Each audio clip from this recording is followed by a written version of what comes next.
Halo guys, kembali lagi dengan gue Guru guys. Karena episode terbaru Kumodesuga Nanika udah rilis, jadi mari kita bahas kejadian menarik apa aja yang bisa kita omongin di dalamnya. Dan banyak sih yang bisa kita bahas, jadi langsung aja kita masuk ke pembahasannya.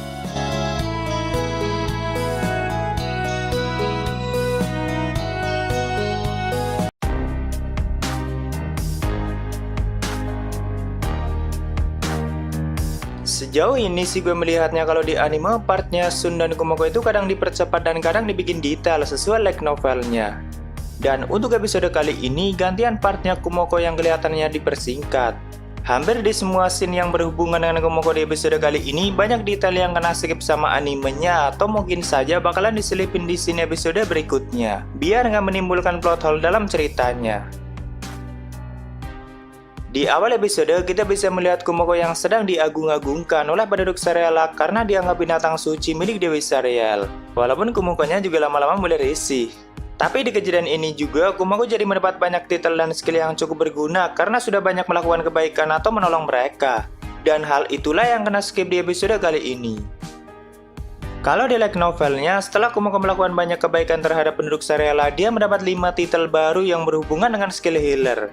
Dan dari kelima titel itu, dia mendapat 6 skill baru yaitu Fortress, Skill Talent, Like Magic, Holy Like Magic, Hero, dan Charity. Dan salah satunya adalah skill yang Kumoko anggap rusak karena salah satu dari 7 kebajikan surgawi yaitu Charity atau penguasa amal. Dia kan emang selalu menganggap skill ruler adalah skill yang rusak karena terlalu OP. Di kejadian ini, Kumoko juga mendapat skill hero atau pahlawan, cuma kalau di Kumoko masuknya bukan gelar tapi skill lain. Begitu juga dengan skill Raja Iblis milik Kumoko.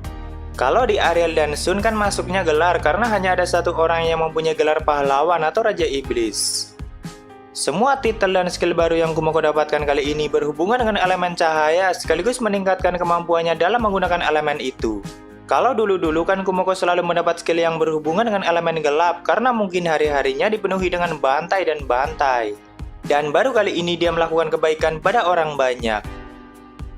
Ini adalah efek dan kemampuan skill baru yang Kumoko dapatkan.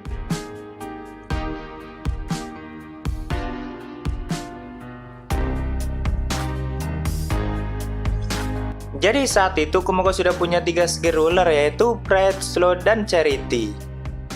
Lalu sebelumnya Kumoko juga mendapat 3 versi baru dari mata jahatnya yaitu Selling, Disrupting, dan Distorting. Dan dari ketiganya itu, Kumoko mengkombinasikannya sendiri dan tercipta beberapa kemampuan baru seperti Panoptic Vision yang sebelumnya digunakan untuk membantai para bandit yang masuk ke rumah Sophia. Karena harusnya Kumoko mendapat 3 skill itu saat dirinya mulai membantai para bandit atau di episode 18-nya. Dan gue pikir bakalan dijelasin di episode ini, tapi ternyata juga enggak.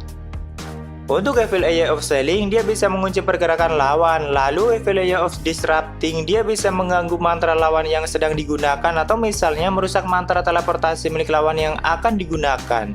Dan Evil Eye of Distorting bisa memutarbalikan ruang itu sendiri dan ini adalah kemampuan yang mengerikan sebenarnya. Karena Kumoko bisa merusak ruang itu sendiri, otomatis objek yang ada di dalam lingkup ruang itu juga akan hancur, tidak peduli sekeras apapun objeknya. Dan semua kemampuan itu bisa Kumoko gunakan dari jarak yang sangat jauh selama masih dalam jangkauan matanya. Jadi ke-8 mata jahat Kumoko saat itu sudah mempunyai versinya masing-masing dan semuanya mematikan. Kembali ke pemujaan rakyat Sarela. Walaupun tindakan yang dilakukan Kumoko saat itu dengan menolong kota Karen dan rakyat Sarela adalah hal yang baik dan mendapat banyak keuntungan dari itu, tapi di sisi lain tindakan Kumoko juga mempunyai sisi negatifnya karena beritanya sampai tersebar ke wilayah Oz yang menganggap Kumoko sebagai monster nightmare yang jahat. Dan kebetulan saat itu wilayah Oz sedang mencari masalah untuk memulai peperangan dengan wilayah Karen. Akhirnya keberadaan Kumoko di kota Karen dijadikan kambing hitam oleh mereka untuk memulai peperangan. Tentunya ya Sophia juga tidak bisa berbuat apa-apa atas permintaan Oz karena memang Kumoko tidak dalam kendalinya. Dan inilah yang nanti akan menjadi awal pecahnya perang besar di wilayah itu. Tak lama kemudian terlihat Potimas yang sudah mulai bergerak sendiri dan memulai rencana liciknya dengan mendekati keluarga Karen. Tentu saja tujuannya hanya ingin menculik Sophia dan cara-cara yang digunakan Potimas untuk menculik para reinkarnator juga seperti itu. Tapi di sini Potimas belum tahu siapa Kumoko itu sebenarnya dan menganggap Kumoko adalah monster yang dikirim Ariel untuk menjaga Sophia. Karena emang semua laba-laba adalah keturunan Ariel. Bahkan dia mengira kalau Ariel sudah menyadari keberadaan para reinkarnator. Dan bagi Pothimas, kalau Ariel menghalangi rencananya adalah hal yang biasa.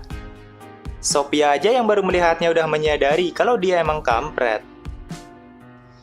Lalu berikutnya terlihat Ariel yang sedang menuju ke tempat Kumoko dengan sangat cepat. Walaupun Ariel tidak bisa menggunakan sihir teleportasi, tapi kecepatannya dalam bergerak itu luar biasa. Tapi sayangnya Kumoko sudah menandai dan tahu di mana posisi Ariel berada. Jadi dia memanfaatkan kesempatan itu untuk mengalahkan Queen Taratek yang masih berada di dalam labirin. Walaupun kalau di anime Kumoko kelihatan buru-buru, tapi sebenarnya dia sudah yakin kalau saat itu dirinya bisa mengalahkan ibunya. Kumoko nggak mungkin melakukan hal bodoh dengan mendatangi musuh tanpa yakin dirinya akan menang. Dan pastinya dia sudah menyadari kalau stat Queen Taratek sudah menurun drastis akibat serangan yang dilakukan oleh para Realmine. Tapi pertarungan Kumoko melawan Queen Taratek di anime sangat-sangat dipersingkat. Kalau di novelnya pertarungan mereka sangat epik dan lumayan panjang, bahkan lebih dahsyat dari pertarungannya melawan Alaba. Di pertarungan itu Kumoko dan Queen Taratek mengeluarkan banyak kemampuan hebat mereka, salah satunya adalah sihir abis yang digunakan oleh Kumoko untuk melenyapkannya. Dan serangan nafas saja sebenarnya belum cukup untuk mengalahkan Queen Taratek dan cuma menggoresnya saja. Tapi di anime Kumoko hanya menggunakan serangan nafas untuk melenyapkan ibunya. Sihir abis adalah sihir tingkat tinggi yang sangat mengerikan dan sangat ditakuti oleh Kumoko karena Ariel juga memilikinya. Soalnya sihir itu bisa melenyapkan tubuh dan jiwa seseorang walaupun orang itu memiliki keabadian. Dan di perang final nanti cara Ariel untuk melenyapkan Pothimas selamanya juga menggunakan kekuatan itu. Awalnya Kumoko sangat percaya diri untuk mengalahkan ibunya dan langsung menuju sarang Queen Taratek yang ada di stratum bawah. Tapi ternyata Queen Taratek tidak selemah yang dipikirkan oleh Kumoko walaupun statnya sudah menurun drastis. Namun semua kemampuan Queen Taratek berada di level tertinggi seperti manipulasi benangnya yang bahkan Kumoko belum bisa mencapai itu. Dan Dragon Barrier yang bisa meniadakan skill lawan yang berada di dalam jangkauannya. Dan saat Kumoko sampai di sarang ibunya, ternyata ibunya sudah membuat perangkap dengan melapisi semua wilayah itu dengan skill benang tertingginya. Bahkan perangkap itu terus mengecil dan mengecil sampai Kumoko terjepit di dalamnya dan tidak bisa apa-apa karena ibunya juga menggunakan Dragon Barrier padanya.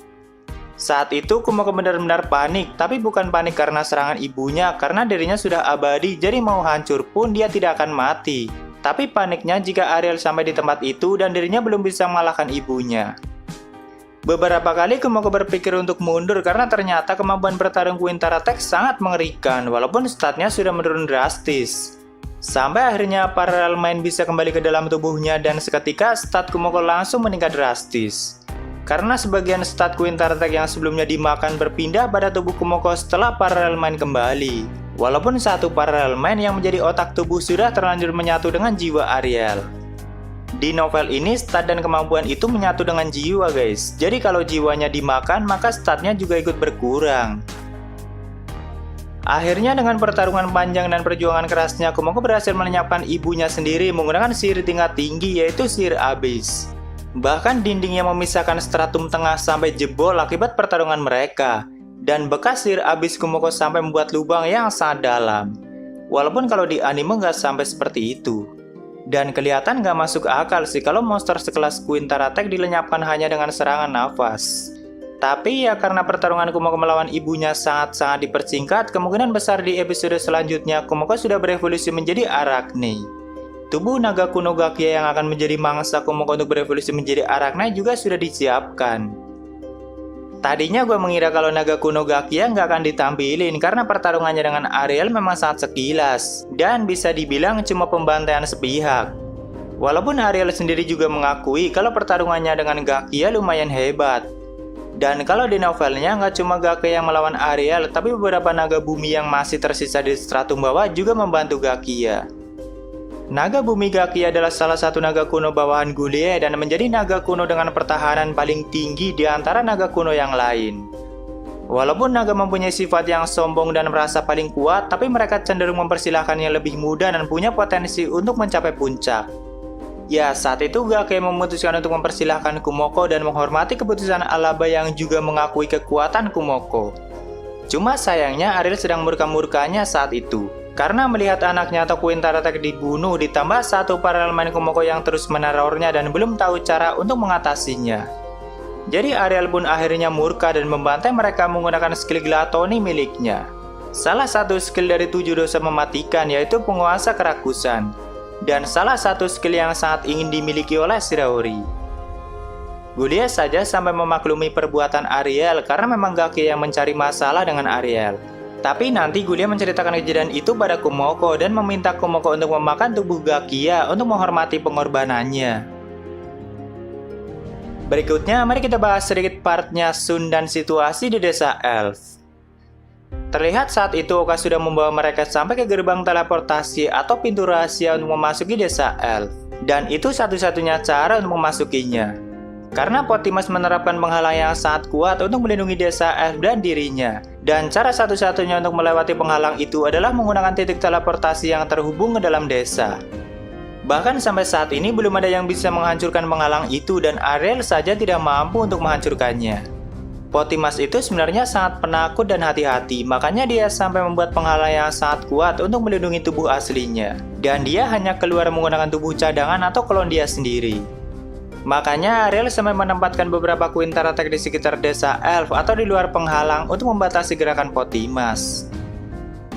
Setelah sampai di dalam, mereka sangat terkejut melihat Potimas yang ternyata masih hidup. Tapi kalau Oka sih sebenarnya cuma pura-pura, dia cukup paham dengan kekuatan Potimas.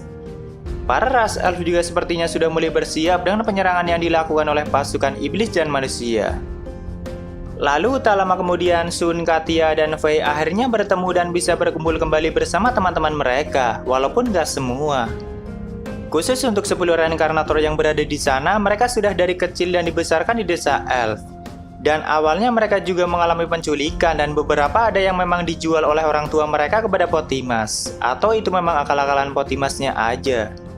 Dan itu semua adalah hasil kerja keras Oka Sensei yang sudah berusaha mengumpulkan mereka semua dan mengurungnya di desa Elf. Agar bisa terus melindungi dan mengawasi mereka. Walaupun sebenarnya cuma dimanfaatin untuk tujuan Potimas nantinya. Ke-10 reinkarnator itu ada sebagian yang mendukung tindakan Oka dan sebagian ada yang tidak setuju dan mulai membencinya. Karena merasa kebebasannya sudah direnggut dan dipaksa untuk hidup sesuai keinginan Oka Sensei.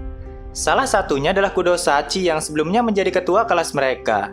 Di kehidupan lamanya dia sangat dekat dan kompak dengan Oka Sensei, tapi di kehidupannya saat ini dia mulai membenci dan tidak setuju dengan keputusan Oka Sensei. Karena memang dia pintar dan mulai mengamati tindakan yang dilakukan ras Elf. Sebenarnya kalau gue lagi lihat kejadian saat Oka dibenci oleh para muridnya, sangat kasihan sih. Karena dia emang sudah berusaha mati-matian untuk mereka dan tidak bisa menyadari ancaman dari Potimas. Dalam pikiran dia yang gak ada niatan jahat sama sekali dan berpikir tindakannya memang benar. Karena otaknya sudah dimanipulasi oleh Potimas.